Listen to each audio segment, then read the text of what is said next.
Target ng pinahigpit na monitoring ng PNP sa kanilang kampanya kontra smuggling ang mga supplier ng mga smuggled cigarettes sa Coronadal. Ito ay ayon kay Coronadal PNP spokesperson Captain Ralph Marvin Francis Rivera.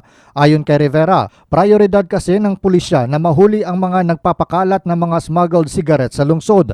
Dagdag pa ni Rivera, nais din kasi ng PNP na malaman kung saan kinukuha ang mga smuggled cigarettes na ipinupuslit sa Coronadal. Umaasa rin si Rivera na karamihan sa kanilang mahuhuli sa mga susunod na anti-criminality activities ang mga supplier ng mga smuggled na sigarilyo. Kuha na itong information kung diin ang ginakuhaan nila sang supply no, sa kaning mga smuggled na mga sigarilyo kaya para amo na itong i-ferment nato sa sunod kay basin kini sila gyapon ang ga-supply di sa mga dagko man o gagmay nga mga tindahan sa aton nga syudad. Sinabi ito ni Rivera bunsod ng sunod-sunod na pagkakakumpiska ng PNP ng mga smuggled cigarettes sa lungsod at karatig lugar.